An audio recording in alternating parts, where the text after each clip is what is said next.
Hello दोस्तों, हमने जो टॉपिक कर लिए हैं अभी तक, आपका जो मिक्सचर के टाइप किए हैं उसमें सॉल्यूशन कंप्लीट कर लिया है, आपका सस्पेंशन भी कंप्लीट कर लिया है। आज हमारा थर्ड टाइप का जो मिक्सचर है वो आपका कौन सा है दोस्तों? Colloidal solution. कौन सा है दोस्तों? Colloidal solution. हमें स्टडी करना है कि कोलॉइडल सॉल्यूशन क्या होता है, इसकी प्रॉपर्टीज क्या क्या होती हैं। जैसे हमने सॉल्यूशन को स्टडी किया है, जैसे हमने सस्पेंशन को स्टडी किया है, बिल्कुल उसी तरीके से हम किसको स्टडी करेंगे? कोलॉइडल सॉल्यूशन को।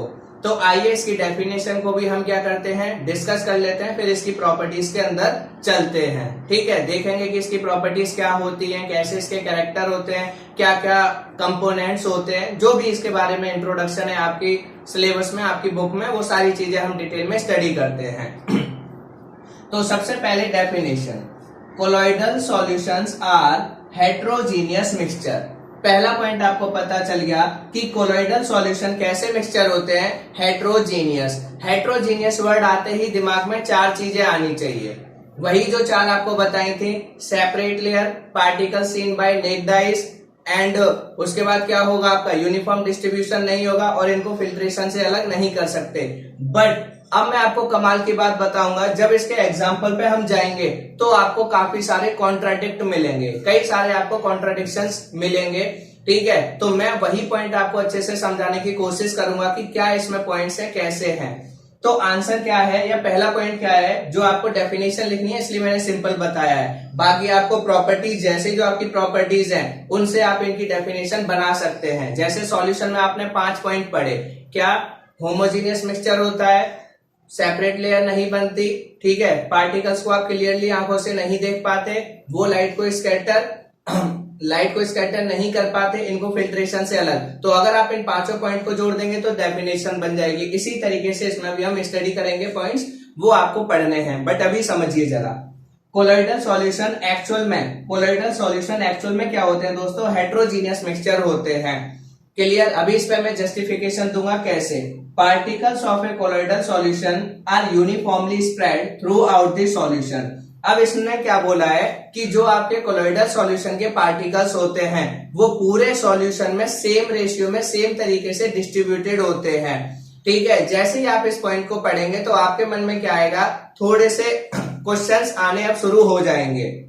जिसने अच्छे से समझा होगा सॉल्यूशन को, होमोजीनियस और हेट्रोजीनियस को, उसके मन में तुरंत ही क्वेश्चन आने स्टार्ट हो जाएंगे, और जो जो क्वेश्चंस आएंगे मैं उनके जवाब दूंगा। तो ये एक आपकी क्या होगी? Basic definition. इसको भी आप स्किप कर सकते हैं, मैं रीजंस बताऊंगा। बेसिक आप याद रखिए, colloidal solutions are heterogeneous mixture. ठीक है, और आपके क्या होते हैं? इसके अंदर जो पार्टिकल्स होते हैं वो दोस्तों यूनिफॉर्मली डिस्ट्रीब्यूटेड होते हैं पूरे सॉल्यूशन के अंदर। अब इसका एग्जाम्पल क्या है? दूध, जो आपका मिल्क, जो आप डेली घर पे इस्तेमाल करते हैं, वो आपका क्या है? किस कैटेगरी के अंदर आता है? कोलॉइडल सॉल्यूशन के अंदर। स्मोक, जो धुआं, ठीक है, वो भी आपका कोलॉइडल सॉल्यूशन में। शेविंग क्रीम, ये भी आपकी किस में? Colloidal solution. जेली आपकी कोलॉइडल सॉल्यूशन।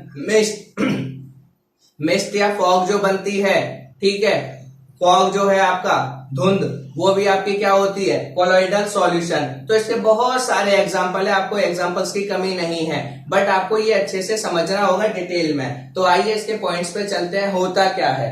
ठीक है, उससे पहले मैंने आपके सामने ले रखा है यहाँ पे सिंपल, क्या है? मिल्क ले रखा है। अब देखो यहाँ पे मैं आपको कुछ पॉइंट जो है वो पॉइंट तो समझाऊंगा, साथ के साथ आप समझते भी जाना क्लियरली। जो आपकी चीजें हैं उनको डिटेल में स्टडी करते हैं, समझते हैं।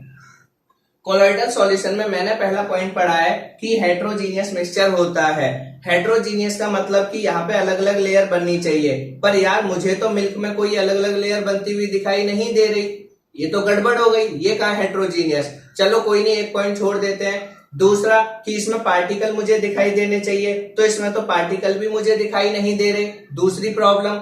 तीसरा, मैं इसको छान के अलग कर सकता हूं, हेट्रोजीनियस में यही पढ़ा था, अगर मैं दूध को छानूंगा तो छलनी में कुछ भी नहीं बचेगा, सारा का सारा ये क्या हो जाएगा? छन जाएगा। तो यार यहाँ तो एक भी प्रॉपर्टी जो है वो हेट्रोजीनियस से इसकी मैच नहीं कर रही, तो फिर ये हेट्रोजीनियस कैसे हुआ? अब मैं आपको होमोजीनियस की प्रॉपर्टीज बताता हूं। होमोजीनियस में क्या था कि आपके क्या है? पार्टिकल आंखों से दिखाई नहीं देंगे, बट इसमें अगर आप देखें तो क्या है, आपको पार्टिकल्स तो नहीं दिख रहे, बट क्या आप इसमें ट्रांसपेरेंट क्लियरली देख पा रहे हैं? क्या इसमें आर पार आपको दिखाई दे पा रहा है? तो आंसर होगा नहीं। क्लियर। इसके बाद और भी जो कुछ पॉइंट्स हैं, जब इसमें आप लाइट पास करेंगे तो क्या आपको उसका पाथ यहाँ विजिबल होगा? क्यों? क्योंकि सॉल्यूशन में हमें पाथ यहाँ पे विजिबल नहीं होता, पर यहाँ पे होगा। तो इसमें कुछ कॉन्ट्राडिक्शंस, तो कॉन्ट्राडिक्शन को आप ध्यान मत रखिए, आप सिर्फ पॉइंट को अंडरस्टैंड कीजिए, आपको बड़ी इजीली क्लियर हो जाएगा। ठीक है, तो हम उन्हीं पॉइंट्स को स्टडी करते हैं कि इसमें क्या है, इसमें कौन सी चीजें हैं, किसकी वजह से ये कैसे बिहेव करता है और इसकी एक्चुअल प्रॉपर्टीज को मुझे क्या लिखना है। मुझे आपको बस पॉइंट बताने थे कि आपको कंफ्यूजन ना हो। कई बार क्या करते हो आपकी देख के बस आंसर, रीजन समझो दोस्तों, रीजन समझोगे तो ज्यादा आसान होगा। अब हम चलते हैं कोलॉइडल सॉल्यूशन की पूरी डिटेल पे। ये तो क्या था, सिर्फ इंट्रोडक्शन पार्ट। अब हम इसकी पूरी डिटेल को मैं आपको समझाऊंगा कि क्या होता है, कैसे होता है, क्यों होता है, किस तरीके से इसका बिहेवियर चेंज हो जाता है। ठीक है, सबसे पहला पॉइंट अगर मैं आपको बताऊं तो जब भी आप कोलॉइडल सॉल्यूशन को देखेंगे ना, जब भी आप कोलॉइडल सॉल्यूशन को देखेंगे तो हमेशा देखने पर, आपको देखने पर वो कैसा लगेगा, होमोजीनियस। ध्यान रखिएगा, हमेशा देखने पर कैसा लगेगा, होमोजीनियस। जैसे कि आपको ये क्या लग रहा है, मिल्क। जैसे आप इस दूध को देख रहे हैं तो ये आपको होमोजीनियस सॉल्यूशन लग रहा है, बट ये होमोजीनियस नहीं है एक्चुअली, ये क्या है, हेट्रोजीनियस। मैं प्रूव करूंगा अभी। दूसरा, अगर मैं आपकी बात करूं धुआं, तो धुआं भी आपको क्या लगता है, होमोजीनियस। ठीक है, क्योंकि उसमें भी पार्टिकल दिखाई नहीं देते। आपकी जेली, जेली भी आपको क्या लगती है, होमोजीनियस। शेविंग क्रीम, वो भी आपको होमोजीनियस, बट एक्चुअली में ये सब होमोजीनियस नहीं होती दोस्तों। ये सारी जो आपको महसूस होती है ऊपर से जो आप देखते हैं, कोलॉइडल सॉल्यूशन को मैं एक बात आपको कह के बहुत इजीली बता सकता हूं कि कोलॉइडल सॉल्यूशन ऐसी प्रॉपर्टी है या ऐसा सॉल्यूशन है जो सॉल्यूशन और सस्पेंशन के बीच की कैटेगरी है। ये कुछ कैरेक्टर आपके सॉल्यूशन के भी दिखा देता है, कुछ कैरेक्टर आपके सस्पेंशन के भी दिखा देता है। इसीलिए अगर आप इसकी प्रॉपर्टीज को अंडरस्टैंड या बहुत इजीली याद रखना चाहते हैं तो सॉल्यूशन और सस्पेंशन के बीच की जो कैरेक्टर होंगी वो सारी कैरेक्टर कौन शो करेगा, आपका कोलॉइडल सॉल्यूशन। बहुत आसानी से आप इसको अब समझ जाएंगे।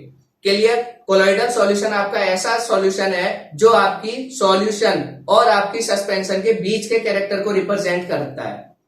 अब मैं अपने पॉइंट पे आता हूं। जब भी आप कोलॉइडल सॉल्यूशन को देखेंगे दोस्तों, हमेशा देखने में वो होमोजीनियस लगेगा, बट याद रखिएगा कि वो होमोजीनियस नहीं होता। एक्चुअल में जब आप आंसर लिखेंगे कि colloidal solutions are homogeneous, heterogeneous, both या नन ऑफ दीज, तो आंसर होगा हेट्रोजीनियस।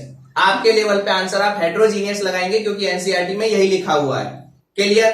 अब उसके पीछे के रीजंस, तो ये पॉइंट क्लियर हो गया। कोलॉइडल सॉल्यूशन बेशक देखने में होमोजीनियस होते हैं पर आपके है नहीं, है कैसे, हेट्रोजीनियस।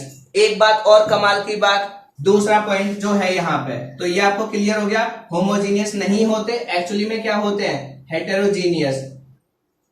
ठीक है, क्या होते हैं, हेट्रोजीनियस होते हैं। ये पॉइंट ध्यान रखिएगा, ये मैं यहां पे लिख भी रहा हूं। दूसरा पॉइंट आपने पढ़ा है कि सॉल्यूशंस में क्या होता है, यूनिफॉर्म डिस्ट्रीब्यूशन। यूनिफॉर्म डिस्ट्रीब्यूशन का मतलब मैंने आपको बताया था कि अगर आप शरबत को, जब मैंने शरबत की बात की थी सॉल्यूशन की, कि अगर आप शरबत की क्या करेंगे, सबसे ऊपर से ड्रॉप लेंगे, बीच में से लेंगे या सबसे नीचे से, तो उसमें मीठा आपको हर जगह से बराबर लगेगा। तो वहां पे पार्टिकल का जो डिस्ट्रीब्यूशन है वो कैसा है, हर जगह बराबर। पर जो आपका, अगर इस पॉइंट को यहाँ पे देखोगे, हेट्रोजीनियस में तो ऐसा नहीं होता। हेट्रोजीनियस का एग्जांपल आपके सामने ये रहा। ठीक है, इसमें आपको पता है ये क्लियरली, ये रहा हेट्रोजीनियस मिक्सचर। इसको अभी होमोजीनियस मेरे पास नहीं है, ठीक है, वो आप रख सकते हो अपने सामने, चीनी का घोल और कुछ नहीं है। तो इसको अगर आप देखो तो ये हेट्रोजीनियस है। हेट्रोजीनियस में आपका क्या है, यूनिफॉर्म डिस्ट्रीब्यूशन पार्टिकल्स का नहीं है। बट कोलॉइडल सॉल्यूशन में ये खासियत है कि इसमें यूनिफॉर्म डिस्ट्रीब्यूशन पार्टिकल्स का होता है। अब ये है तो हेट्रोजीनियस, पर क्या कर रहा है, यूनिफॉर्म डिस्ट्रीब्यूशन। इसको रटना नहीं है, आप समझो। ये जैसे दूध है तो दूध में चाहे आप इसका सबसे ऊपर वाला हिस्सा लो और इसका टेस्ट करो, इसके बीच वाला हिस्सा लो उसका टेस्ट करो, या सबसे नीचे वाला हिस्सा लो उसका टेस्ट करो, इसके टेस्ट में आपको कहीं भी अंतर दिखाई नहीं देगा। हर जगह इसका टेस्ट कैसा रहेगा, सेम रहेगा। जैसे आप जेली वगैरह खाते हैं, जेली वगैरह लेते हैं या कैंडी या फिर शेविंग क्रीम को यूज करते हैं, तो हर जगह वो क्या रहती है, यूनिफॉर्म डिस्ट्रीब्यूशन। कहीं ऐसा नहीं होता शेविंग क्रीम में कि कहीं पे मोटे पार्टिकल हो, कहीं छोटे पार्टिकल हो, कहीं बहुत छोटे पार्टिकल हो, कहीं पार्टिकल ही ना हो। ऐसा ही दूध में नहीं होता। तो आपका बेशक ये हेट्रोजीनियस है, पर इसमें यूनिफॉर्म डिस्ट्रीब्यूशन पार्टिकल का होता है। क्लियर, पॉइंट समझ में आ गया। हेट्रोजीनियस होता है और क्या है ये आपका यूनिफॉर्म डिस्ट्रीब्यूशन होता है पार्टिकल का इसके अंदर। क्लियर, तो ये दो पॉइंट समझ में आ गए। हेट्रोजीनियस होता है, यूनिफॉर्म डिस्ट्रीब्यूशन होता है। तो एक प्रॉपर्टीज इसने हेट्रोजीनियस की दिखा दी, दूसरी आपकी किसकी, सॉल्यूशन की। मैं कह सकता हूं ये सस्पेंशन की प्रॉपर्टीज है कि हेट्रोजीनियस है, और ये किसकी प्रॉपर्टीज दिखा दी, सॉल्यूशन की। आगे पॉइंट समझ में। अब चलते हैं और पॉइंट्स के ऊपर। ये हो गया आपका यूनिफॉर्म डिस्ट्रीब्यूशन, ये हेट्रोजीनियस। क्लियर हो गए पॉइंट यहाँ पे, ये दो बहुत जरूरी हैं। अब आपके मन में आ रहा होगा हेट्रोजीनियस क्यों है, हमें तो इसके पार्टिकल दिखाई नहीं देते। दोस्तों ऐसे कुछ पॉइंट्स हैं, जब आप इसको कैटेगराइज करोगे तो इसके ज्यादातर कैरेक्टर क्या होंगे, होमोजीनियस के फेवर में ना जाके किसके फेवर में जाएंगे, ज्यादातर हेट्रोजीनियस के फेवर में। जैसे आप इसको फिल्ट्रेशन, जैसे अगर मैं बात करूं इसको आप फिल्ट्रेशन टेक्निक, हेट्रोजीनियस में क्या है, आपने पढ़ाई की फिल्ट्रेशन से अलग कर सकते हैं, पर आपके जो कोलोइडल सॉल्यूशन है वो फिल्ट्रेशन से तो अलग नहीं हो सकते, बट एक स्पेशल टेक्निक होती है जिससे आप अलग कर सकते हैं। इसीलिए इसके एग्जांपल में बटर और आ जाता है, घी आ जाता है। जैसे आप दही जमाते हैं, दही से आप क्या करते हैं, रही वगैरह चला के उसमें से मक्खन अलग निकाल लेते हैं, तो वो भी आपका क्या है, जो उसमें से दूध में से आप क्रीम अलग निकाल लेते हैं, दही में से मक्खन अलग निकाल लेते हैं, ये सब भी आपके क्या है, कोलोइडल सॉल्यूशन की कैटेगरी में। तो यहां आप इनको क्या कर सकते हो, सेपरेट कर सकते हो। फिल्ट्रेशन से नहीं कर सकते, बट किसी और फिजिकल मेथड से तो कर सकते हो, बट सॉल्यूशन को तो किसी भी फिजिकल मेथड से आप अलग नहीं कर सकते। तो ये जो कैरेक्टर दिखाता है, ऐसा नहीं आपको प्रॉब्लम होगी, बट जैसे जैसे आप स्टडी करेंगे, अंडरस्टैंड करेंगे, आपको क्लियर हो जाएगा। ये ध्यान रखिए, कोलोइडल सॉल्यूशन आपका सस्पेंशन और सॉल्यूशन के बीच के कैरेक्टर को रिप्रेजेंट करता है। आप अगर ये बात याद रखेंगे, आपको 1% प्रॉब्लम नहीं होगी। तो क्या होता है, हेट्रोजीनियस मिक्सचर होता है कोलोइडल सॉल्यूशन एक्चुअली में, पर दिखता कैसा है, होमोजीनियस की तरह। इसमें यूनिफॉर्म डिस्ट्रीब्यूशन होता है, ठीक है। दूसरा क्या है, यूनिफॉर्म डिस्ट्रीब्यूशन होता है। तीसरा पॉइंट जो मैंने आपको बताया, इसको आप क्या कर सकते हो, फिल्ट्रेशन टेक्निक से अलग कर सकते हो। सॉरी, फिल्ट्रेशन से अलग नहीं कर सकते, कौन सी टेक्निक से अलग कर सकते हो, सेंट्रीफ्यूगेशन। सेपरेट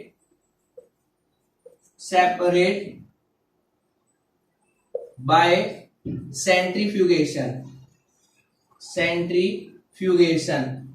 अब ये बताऊंगा ये सेंट्रीफ्यूगेशन क्या है, कुछ भी नहीं है, सिंपल है। सेंट्रीफ्यूगेशन में क्या है, जो आप दही लेते हैं या जो आप मट्ठा लेते हैं, उसको आप क्या करते हैं, रही वगैरह उसमें चलाते हैं, या फिर दादी वगैरह ऐसे वो चलाती थी, और उससे वो क्या, मक्खन ऊपर अलग होके आ जाता था। उसी टेक्निक को साइंस में सेंट्रीफ्यूगेशन कह दिया है। देसी भाषा में वही कि दही चलाना, या जो भी आप कहते होंगे, सबकी अपनी अपनी भाषाएं हैं। तो दही में से मक्खन को अलग करना, जो आप जैसे भी दादी करती थी, वही उसी टेक्निक को साइंस में किसका नाम दे दिया गया है, सेंट्रीफ्यूगेशन। तो इस टेक्निक से आप क्या कर सकते हो, कोलोइडल सॉल्यूशन के पार्टिकल्स को अलग कर सकते हो।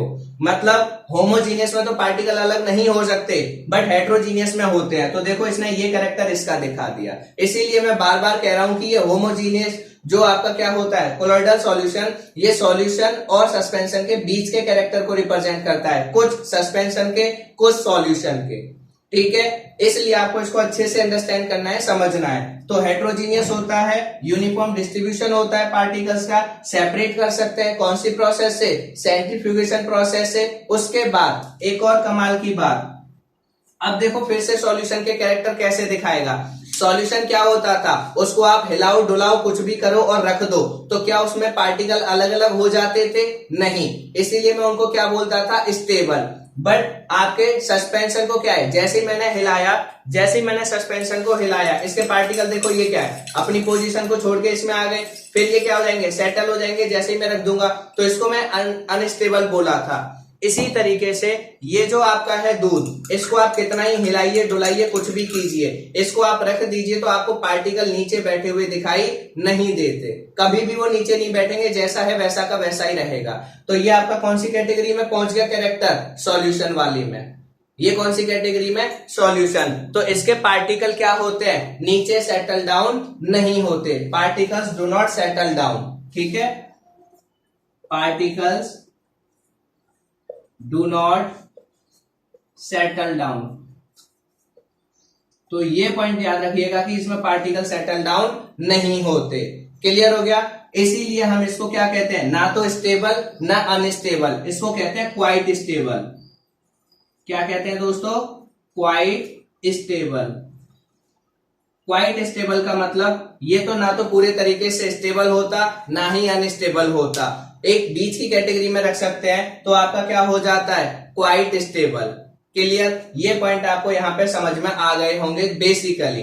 क्लियर? ये पॉइंट दोबारा रिपीट हो जाएंगे, बट मेजरली आप इसको ध्यान रखना। सबसे ज्यादा कंफ्यूजन यहां होता है, ये रहा कि आपका कोलॉइडल सॉल्यूशन होमोजीनियस है या हेट्रोजीनियस है। Answer heterogeneous. Colloidal solutions are heterogeneous in nature. Clearly. उसके बाद और प्रॉपर्टीज आपको जितनी मन करे ये सब लिखी हुई है। यूनिफॉर्म डिस्ट्रीब्यूशन होता है पार्टिकल का, इसीलिए कोलॉइडल सॉल्यूशन में पूरे कहीं से भी कोई भी चीज उठा लो, हर जगह आपको सेम नेचर की, सेम टेस्ट की, अगर टेस्ट की बात करो तो हर जगह टेस्ट सेम मिलेगा, पार्टिकल के साइज की बात करो तो हर जगह पार्टिकल साइज मिलेगा, जहां भी ऊपर नीचे उस तरीके से नहीं होगा जैसे सस्पेंशन में होता है। क्लियर? इसको आप सेंट्रीफ्यूगेशन टेक्निक से क्या कर सकते हो? अलग कर सकते हो, जबकि हमने सॉल्यूशन में पढ़ा था कि उनको किसी भी फिजिकल प्रोसेस से अलग नहीं कर सकते। ये क्या होते हैं?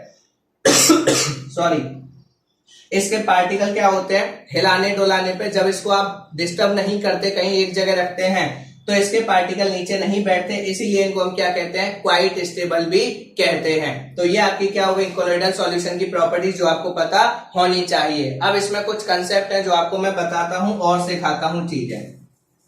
ठीक है, इसमें अगर किसी को डाउट हो, किसी को कोई प्रॉब्लम हो तो प्लीज पूछ लीजिएगा। ठीक है, अगर किसी को कोई डाउट हो, कोई क्वेश्चन हो तो प्लीज पूछिएगा, मैं बताऊंगा जो भी चीजें हैं। बट आपके अगर पेपर की बात करूं तो पेपर में तो जनरल प्रॉपर्टीज आएंगी और डेफिनेशन आएगी, वो मैं अभी आपको फटाफट करा रहा हूं। डेफिनेशन करा दी, अब इसकी चलते हैं। यहां से एक कंसेप्ट सीखना है, क्या कि इसमें क्या होता है दोस्तों? टिंडल इफेक्ट दिखाई देता है। कौन सा? Tyndall effect. अब ये टिंडल इफेक्ट क्या होता है? टिंडल इफेक्ट आपका कुछ भी नहीं, स्कैटरिंग ऑफ लाइट। क्या है आपका? Scattering of light by colloidal particles। बस ये scattering of light by colloidal particle is known as Tyndall effect. Basically इस डेफिनेशन में मैं बताना क्या चाह रहा हूं इसको समझिए। इस डेफिनेशन में क्या बताना चाह रहा हूं कि कोलॉइडल सॉल्यूशन के अंदर एक स्पेशल प्रॉपर्टी होती है। वो स्पेशल प्रॉपर्टी क्या होती है कि जो आपके कोलॉइडल सॉल्यूशन होते हैं वो टिंडल इफेक्ट को रिप्रेजेंट करते हैं। टिंडल इफेक्ट कोई ऐसा नहीं है कि आपने नहीं देखा हो, बचपन से देखते आ रहे हो, रोज आप देखते हो, सारी चीजें होती हैं। जैसे अंधेरा कमरा जब होता है उस टाइम जब आप लाइट जलाते हो, या कोई गांव में जैसे क्या होते हैं, छोटे छोटे छेद बना देते हैं, तो आपका क्या होता है कि जो आपके छोटे छोटे छेद होते हैं या फिर आपके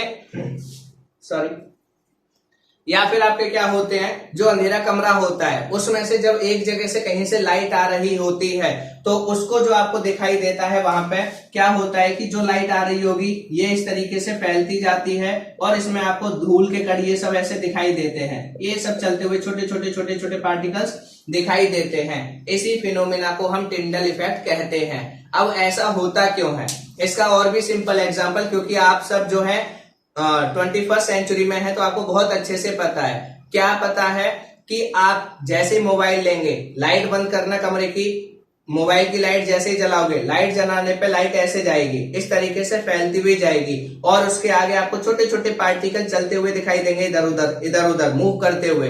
वही जो आपको इफेक्ट दिखाई दे रहा है, वही लाइट ऐसे करके जो फैलती जा रही है और वो पार्टिकल दिखाई दे रहा है, उसी इफेक्ट को दोस्तों टिंडल इफेक्ट कहते हैं। और आप ये रोज काम करते हैं और जब मैच देखते होंगे तो वो मैच में जो चलता है प्रोसेस ऐसे करके, वहां वो खूब टिंडल इफेक्ट दिखाई देता है। क्लियर? तो टिंडल इफेक्ट का मेजर रीजन क्या है, टिंडल इफेक्ट दिखाई देगा कहां, ये समझिए। टिंडल इफेक्ट दिखाई देने के लिए दोस्तों कोलॉइडल पार्टिकल्स का होना बहुत जरूरी है। कोलॉइडल पार्टिकल्स का होना बहुत जरूरी है क्योंकि ये कोलॉइडल पार्टिकल क्या होते हैं, साइज में साइज में सॉल्यूशन के पार्टिकल से तो क्या होते हैं बड़े, पर सस्पेंशन के पार्टिकल से क्या होते हैं छोटे। मतलब मिडिल में कि जो आपके कोलॉइडल पार्टिकल का साइज होता है वो आपके सस्पेंशन से तो छोटा होता है, पर सॉल्यूशन के पार्टिकल से क्या होता है बड़ा होता है।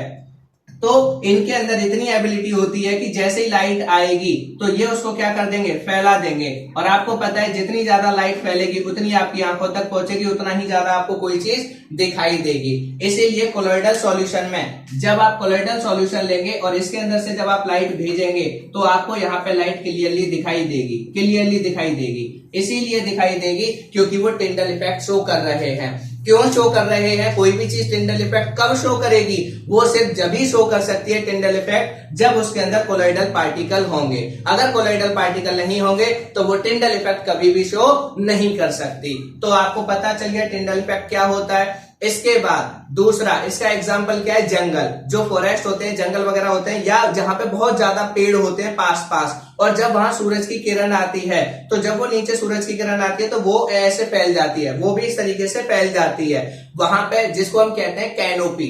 क्या कहते हैं? Canopy in the forest. क्या? Canopy in the forest is the another example of Tyndall effect. इसमें तो आपसे पेपर में पूछ लेता है कैनोपी इन दी फॉरेस्ट में कोलॉइडल पार्टिकल का काम कौन करता है? तो आंसर वाटर की ड्रॉपलेट। जो पानी की छोटी छोटी बूंदें जो पत्तियों के बीच में फंस जाती हैं वो किसका काम करती हैं? आपके टिंडल कोलॉइडल पार्टिकल का, जिससे लाइट गुजर के आती है और वो क्या करती है, स्कैटर होती है। तो आपको टिंडल इफेक्ट भी समझ में आ गया। क्लियर? तो ये हो गया। अब हम चलते हैं प्रॉपर्टीज पे। ठीक है, ये ध्यान रखना दोस्तों, कोलॉइडल सॉल्यूशन आपका क्या करता है, टिंडल इफेक्ट रिप्रेजेंट करता है क्या, scattering of light by colloidal particle. क्यों रिप्रेजेंट करता है? क्योंकि इसके पार्टिकल सॉल्यूशन के पार्टिकल साइज से तो बड़े होते हैं पर सस्पेंशन से छोटे। ठीक है, तो ये क्या करते हैं, लाइट को फैलाने की ताकत रखते हैं, लाइट को फैलाते हैं, इसलिए आपको जो पाथ ऑफ लाइट है कोलॉइडल सॉल्यूशन में वो दिखाई देता है या टिंडल इफेक्ट दिखाई देता है। और इसका दूसरा एग्जांपल मैंने आपको बता दिया, कैनोपी। क्या है इसका दूसरा example? Canopy in the forest. ऐसे बहुत एग्जांपल है, जरूरी नहीं आप रटिए, बस समझिए, नहीं तो मोबाइल वाला जरूर करके देखिएगा, आपको समझ में आएगा। अब हम चलते हैं इसके बाद नेक्स्ट हमारा जो है प्रॉपर्टीज, कि इसकी प्रॉपर्टीज क्या है। वही 5 प्रॉपर्टीज पढ़ेंगे और कुछ नहीं, वही 5 प्रॉपर्टीज पढ़ेंगे। ठीक है, पहली इसकी प्रॉपर्टीज क्या है कि इनका नेचर कैसा होता है, हेट्रोजीनियस। ये ध्यान रखिएगा, colloidal solutions are heterogeneous mixture. Colloidal solution heterogeneous mixture होते हैं। क्लियर? दूसरा पॉइंट, कोलॉइडल सॉल्यूशन के पार्टिकल्स को आप आंखों से नहीं देख सकते, can't see particles by naked eyes. मैं शॉर्ट में लिख रहा हूं, बाकी किसी को अगर पूरे पूरे पॉइंट्स लिखने हो तो एनसीईआरटी में है। ठीक है, वरना शॉर्ट में काफी है कि colloidal solution are heterogeneous mixture, colloidal particles of colloidal solution are not seen by the naked eyes. Clear? सीधे आप आंखों से नहीं देख सकते क्लियरली, क्योंकि वो क्या होते हैं, बहुत छोटे होते हैं। तीसरा पॉइंट, अच्छा पॉइंट है जो जरूरी है, कि इसके पार्टिकल्स आपको आंखों से दिखाई क्यों नहीं देते, क्योंकि इसके पार्टिकल का साइज छोटा होता है। बट ये पॉइंट ध्यान रखना, size of particles is greater than solutions particle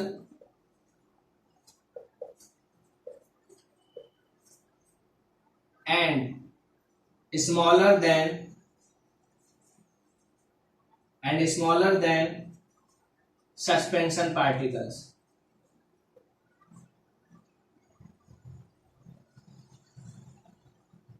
ये पॉइंट बहुत जरूरी है, इसको जरा याद रखिएगा। बिल्कुल ये बात आपकी जेन्युइन है कि आपके कोलॉइडल सॉल्यूशन के पार्टिकल आंखों से दिखाई नहीं देते, पर दोस्तों अगर वो आंखों से दिखाई नहीं देते तो हमने ये तो मान लिया कि वो बहुत छोटे हैं, पर हमने जब लाइट वाला एक्सपेरिमेंट करा तो हमें पता चला कि वहां पे आपको पाथ दिख रहा है। पाथ ऑफ लाइट क्यों दिख रहा है? क्योंकि इसका मतलब पक्का कहीं ना कहीं उसके पार्टिकल का साइज बड़ा होगा। तब हमने उनको जब माइक्रोस्कोप में देखा, एनालाइज किया, तब हमें पता चला कि उसके पार्टिकल का साइज सॉल्यूशन के पार्टिकल से तो बड़ा होता है, पर आपके सस्पेंशन के पार्टिकल से क्या होता है दोस्तों, छोटा होता है। इसीलिए वो आंखों से दिखाई नहीं देते, पर इतने भी छोटे नहीं होते कि माइक्रोस्कोप में भी दिखाई ना दे या उस सॉल्यूशन के अंदर दिखाई ना दे। इन्हीं प्रॉपर्टीज की वजह से ये क्या बन गया, हेट्रोजीनियस मिक्सचर बन गया है। ठीक है, अब चलते हैं कौन सी प्रॉपर्टीज पे, प्रॉपर्टीज नंबर 4। ठीक है, कौन सी प्रॉपर्टीज पे दोस्तों, ये आप नोट डाउन कर लीजिए क्योंकि यहाँ स्पेस की प्रॉब्लम है, तो मैं क्या कर देता हूं, ये पॉइंट आपने नोट डाउन कर लिए होंगे, 4th और 5th पॉइंट को नोट डाउन कराता हूं आपको। ठीक है, 4th पॉइंट देखिए क्या कहता है। 4th पॉइंट क्या कहता है, 4th पॉइंट आपका बताता है कि दे शो टिंडल इफेक्ट, वो आपको मैंने वहीं लिखवा दिया, वहां आप नोट डाउन कर सकते हैं। तो 4th पॉइंट में आप लिख सकते हैं they are colloidal solutions are colloidal solutions are quite stable, quite stable। अब मैं आपको quite stable वाला पॉइंट बता चुका हूं। quite stable क्यों होते हैं, क्योंकि जैसे ही आप इनको क्या करेंगे, अनडिस्टर्ब कहीं रख देंगे तो आपको इसके पार्टिकल नीचे बैठे हुए दिखाई नहीं देंगे। आप इसको हिलाएंगे डुलाएंगे कुछ भी करेंगे, फिर इसको कहीं रख देंगे तो इसके पार्टिकल आपको नीचे बैठे हुए दिखाई नहीं देते, इसीलिए इसको क्या कहते हैं, क्वाइट स्टेबल कहते हैं। ऐसा नहीं है कि दूध वाला केस आप ले लें और सारी प्रॉपर्टीज नहीं, कुछ क्वाइट स्टेबल वर्ड इसलिए आया है क्योंकि कुछ प्रॉपर्टीज में पार्टिकल सेटल डाउन होते हैं कुछ के अंदर। ठीक है, तो इसीलिए हमने वर्ड लगा दिया quite stable. Colloidal solutions are quite stable, ना तो पूरे तरीके से स्टेबल होते, ना ही पूरे तरीके से अनस्टेबल होते, कुछ में दिखाते हैं कुछ में नहीं, इसीलिए ये क्या होते हैं, colloidal solution quite stable. Clear हो गया पॉइंट नंबर 4। और पॉइंट नंबर 5 जो बिल्कुल लास्ट है इसका, वो और लिख लीजिए, उसके बाद आपकी प्रॉपर्टीज खत्म। ठीक है, उसके बाद आपकी प्रॉपर्टीज क्या हो जाएंगी दोस्तों, कंप्लीट। 5वीं प्रॉपर्टीज क्या है आपकी, colloidal solutions can be separate bye, तो यहीं पे मैं लिख रहा हूं, ये खुद लिख लेना, colloidal solution can be separate by special technique, जो अभी आपको बताई थी, special technique can be separated by special technique known as centrifugation,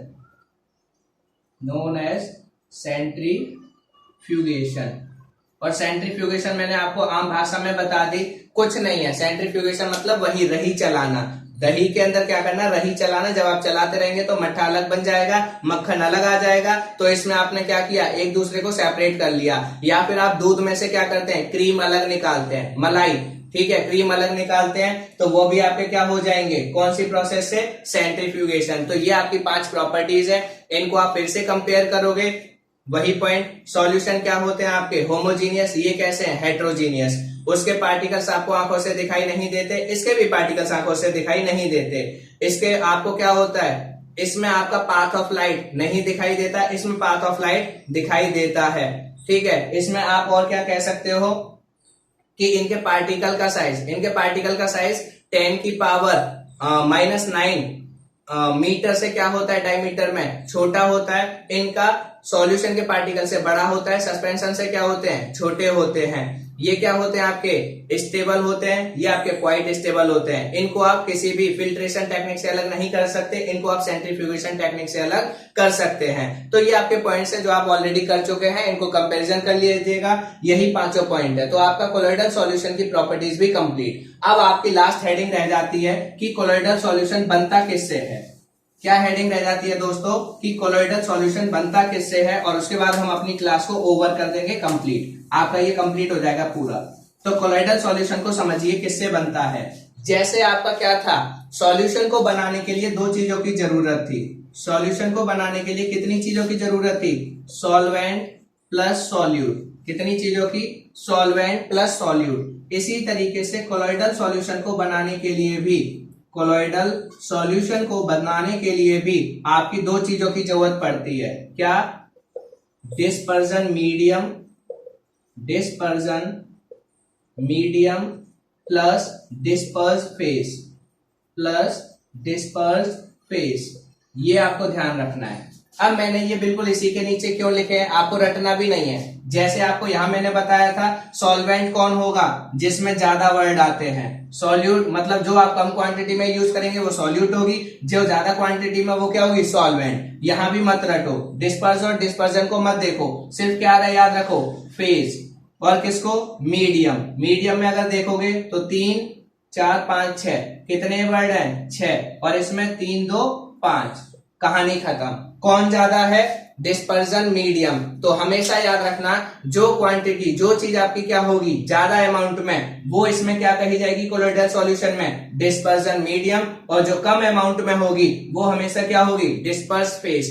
तो आप बिल्कुल इसको सिमिलर लिख सकते हैं, जो सॉल्यूट की डेफिनेशन थी वही डिस्पर्स फेज की कर सकते हैं, जो सॉल्वेंट की थी वही डिस्पर्जन मीडियम की कर सकते हैं। तो क्या हो जाएगा? डिस्पर्स फेज क्या होगा? जो आपका मीडियम के अंदर डिसॉल्व होता है। और डिस्पर्जन मीडियम क्या हो जाएगा? जो डिस्पर्स फेज को अपने अंदर डिसॉल्व कराता है। कहानी खत्म। क्लियर? अब यहाँ पे क्या है कि आपके जो डिस्पर्जन मीडियम है और डिस्पर्स फेज है, ये याद रखना दोस्तों, ये डिस्पर्जन फेज और डिस्पर्जन मीडियम और डिस्पर्स फेज किसी भी स्टेट में हो सकते हैं। ये दोनों ही किसी भी स्टेट में हो सकते हैं। इट इज नॉट नेसेसरी कि एक ही स्टेट में होंगे। ये सॉलिड स्टेट में भी हो सकते हैं, ये लिक्विड स्टेट में भी हो सकते हैं, और ये आपकी गैस स्टेट में भी हो सकते हैं, तीनों।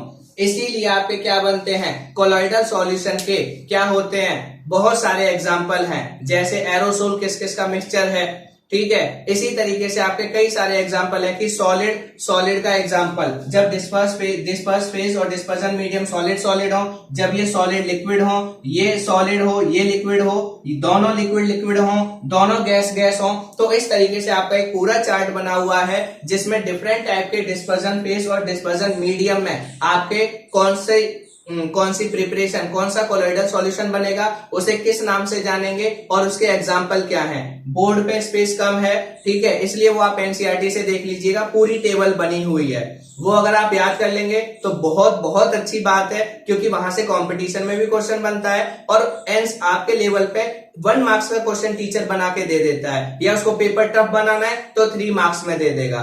उसमें आपको वो एग्जांपल दे देगा, बताएगा, आपसे पूछेगा बताइए इसमें डिस्पर्स फेज क्या है और डिस्पर्जन मीडियम क्या है, ठीक है। जैसे शेविंग क्रीम दे देगा और आपसे पूछेगा बताइए डिस्पर्स फेज क्या है, डिस्पर्जन मीडियम क्या है। स्मोक दे देगा, पूछेगा डिस्पर्स फेज क्या है, डिस्पर्जन मीडियम क्या है। तो वो आपको दोस्तों याद होने चाहिए, वो आपकी टेबल है, वो आपको टेबल याद करनी है। आज की वीडियो में हमारा कोलॉइडल सॉल्यूशन कंप्लीट हो गया। इसको आपका कोई डाउट हो, कोई क्वेरी हो, क्वेश्चन कमेंट सेक्शन में डालिए। वीडियो अच्छी लगे तो लाइक कीजिएगा, शेयर कीजिएगा और चैनल को सब्सक्राइब करना ना भूलें।